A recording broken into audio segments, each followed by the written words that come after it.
எல்லாருக்கும் வணக்கம். இன்றைக்கி வழக்கத்துக்கு மாறாக, ஏன்னா வழக்கமாக அரசியல், அப்புறம் நம்ம விஜய கலாய்கிறது, அந்த மாதிரி விஷயங்கள் தான் பண்ணிகிட்ருப்போம். அதெல்லாம் தாண்டி இன்றைக்கு ஒரு ஆன்மீகமான ஒரு விஷயம், ஜோதிடம். நான் சட்டமன்றத்தில் முதல் முறையாக எனக்கு பேச வாய்ப்பு கிடைச்ச போது ஜோதிடம், ஜாதகம், கைரேகை, குறி சொல்வது, இது எல்லாவற்றிலும் நம்பிக்கை உள்ள என்னை தேர்ந்தெடுத்த மயிலை தொகுதி மக்களுக்கு என்னுடைய மனமார்ந்த நன்றி அப்படின்னு சொல்லி தான் ஆரம்பித்தேன்.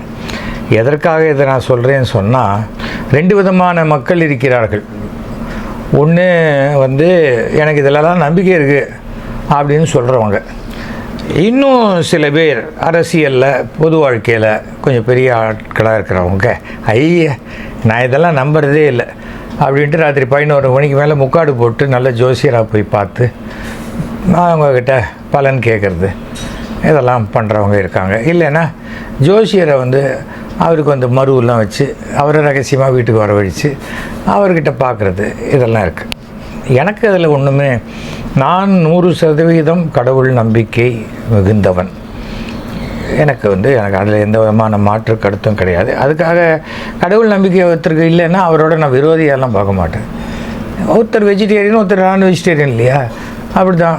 இந்த வீட்டில் கிறிஸ்டியன், பக்கத்து வீட்டில் முஸ்லீமு, எய்த்து வீட்டில் ஹிந்து, அப்படிலாம் சேர்ந்து வாழறது இல்லையா? அந்த மாதிரி தான் இருக்கணுமே தவிர, நம்ம நம்பிக்கைக்கு ஒத்து வராதவங்களெல்லாம் விரோதிகளாக பார்க்கணுங்கிற எண்ணம் எனக்கு கிடையாது. நான் ஒரு ஹிந்து. அதே சமயத்தில் என்னை சுற்றி இருக்கக்கூடிய முஸ்லீம், கிறிஸ்துவர்கள் பாக்கி அந்த மதத்தை சேர்ந்தவர்களாக இருந்தாலும் அவர்களோடு நான் இணக்கமாகவும் ஒரு சந்தோஷமான சூழ்நிலையிலும் இருக்கணும் தான் நான் நினைப்பேன். அப்படிப்பட்ட சூழ்நிலையில் இன்றைக்கி ரொம்ப இந்த ஜோதிடமெல்லாம் நம்பும் பொழுது சில பேரை பார்க்கும்போது ரொம்ப ஆச்சரியமான சில விஷயங்கள் வரும்.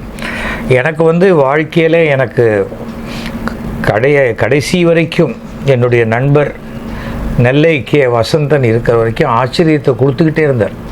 அவரை போன்ற ஒரு ஜோதிடரை பார்க்க முடியாது. எனக்கு ஒரு இளைய சகோதரன் மாதிரி எத்தனையோ விஷயங்கள் இன்றைக்கி என்கேவி சிஸ்டம் அப்படின்னு அவருடைய சிஸ்டம் ஆஃப் அந்த ஜோதிடத்தை இன்றைக்கி எத்தனையோ ஆயிரக்கணக்கான பேர்களுக்கு அவருடைய மனைவி எல்லாருக்கும் அதை சொல்லி கொடுத்துக்கிட்டு நிறைய பேர் அதை ப்ராக்டிஸ் பண்ணிட்டு இருக்காங்க. அந்த வகையில் இதோ நான் இன்றைக்கி உங்களுக்கு அறிமுகப்படுத்த போகிறது இவர் ஒரு பிரமிக்கத்தக்க ஒரு ஜோதிடர், மதுரை என்ஜி குமரன். என்னடா மதுரையில் இருக்காரே, நான் மெட்ராஸில் இருக்கேனே, நான் தஞ்சாவூரில் இருக்கேனே அப்படின்னு நீங்கள் நினச்சிங்கன்னா இவருடைய ஃபோன் நம்பர் எழுதி வச்சுக்கோங்க. இதில் கீழேயும் வரும் 8672286005. ஃபோனில் பேசினாலே அவர் உங்களுக்கு உண்டான பலன்கள்லாம் சொல்லுவார்.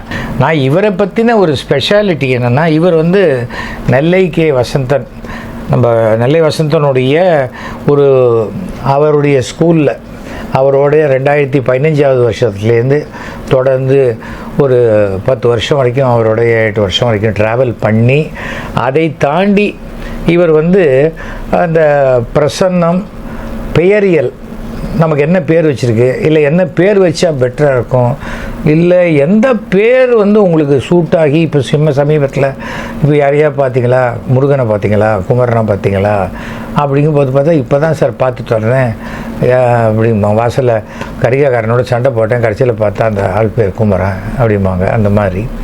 இல்லைன்னா உங்கள் வீட்டுக்கு பக்கத்தில் மாவு மிஷின் இருக்கா, பள்ளிக்கூடம் இருக்கா, இல்லை மணி சத்தம் கேட்டுகிட்டே இருக்கா, அந்த மாதிரியான எல்லா விஷயத்தையும் மிக துல்லியமாக சொல்லக்கூடிய ஒரு அருமையான ஜோதிடர் தான் திரு என்ஜி குமரன். இதில் என்னென்னா ஒரு விஷயம், அவர் எனக்கு ஃபோன் பண்ணி சொல்கிறாரு, இன்றைக்கி காலையில் நீங்கள் மிக பிரபலமான ஒருத்தரை பார்த்தீங்களா அப்படின்னாரு. என்னன்னா பார்த்தா கன்னிக்காரத்தில் தான் சிஎம்மை பார்த்தேன். அது வெளியில் பத்திரிகையில் வரல, ஃபேஸ்புக்கில் எங்கேயுமே போடல. இவர் சொல்கிறார், அது மாதிரி ஒவ்வொரு சின்ன சின்ன விஷயங்களும் வீட்டில் ஒர்க்க ஆரம்பிச்சிருக்கீங்களா அப்படிங்கிறாரு. ஆமாம், 2nd ஃப்ளோர் கட்ட ஆரம்பிச்சிருக்கேன் இப்போ தான் அப்படின்னு. அதுக்கு பிறகு நீ இவர் இந்த பேரை மீட் பண்ணிங்களா, அந்த பேரை மீட் பண்ண அப்படின்னு இவர் ஃபோனில் சொல்ல கிட்டத்தட்ட பாருங்கள் என்ன பண்ணுறது. இந்த நோட்டில் இவ்வளோ எழுத முடிய மாட்டேன், அத்தனை எழுதி வச்சுருக்கேன். 3252 ஏதோ நம்பர், உங்களோட ஏதோ நம்பர் 3252 வருது அப்படின்னா என்னடான்னு யோசிச்சு பார்த்தா அதுக்கு ஒரு வாரம் முன்னாடி ஒரு யூடியூப் சேனலில் நான் ஜெயலலிதா அவர்களை கிட்டத்தட்ட 32 தடவை மீட் பண்ணியிருக்கேன்னு சொல்லியிருக்கேன். அந்த 32ங்கிற வார்த்தையே அவர் சொல்கிறார். ஆனால் என்னங்கிறது அவர் கரெக்டாக சொல்ல முடியல. அது ஏன்னா அந்த நம்பர் வரும்னார், அந்த நம்பர் வந்திருக்கு. அந்த மாதிரி பல விஷயங்கள் நிறைய சொல்லியிருக்கார். சொன்னது நடந்ததெல்லாம் அவ்வளோ பர்ஃபெக்டாக இருக்குது. அந்த சொல்லப்போகின்ற விஷயமும் கண்டிப்பாக பலிக்குங்கிற நம்பிக்கை எனக்கு இருக்கிறது. ஏன்னா இதெல்லாம் ஃபஸ்ட்டு இந்த ஜோதிடம், ஜாதகத்தை தமிழில் எப்படி சொல்லுவோம், சாதகம் பார்த்தியா அப்படிமா.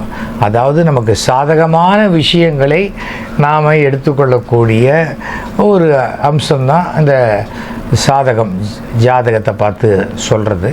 இவர் கையில் ஜாதகமே வாங்கிறது கிடையாது, நேரடியாக சொல்லிகிட்டே வருவார் அந்த ஃபோன் பண்ணுற டயத்தை வச்சு. அதை தாண்டி அது இல்லை சார் ஜாதகத்தை பார்த்து சொல்லுங்கள் அப்படிங்கும்போது அதுவே அவரே சொல்லிவிடுவார். லக்னம் என்ன, நீ இங்கே இந்த லக்னமா, இந்த ராசியா, இந்த நட்சத்திரமா எல்லாம் அவரே சொல்லிவிடுவார் கேட்குற டயத்தை வச்சு. அதுதான் உங்களுக்கு பிரமிப்பை அதிகமாக கொடுக்கக்கூடிய ஒரு விஷயமாக இருக்கும்.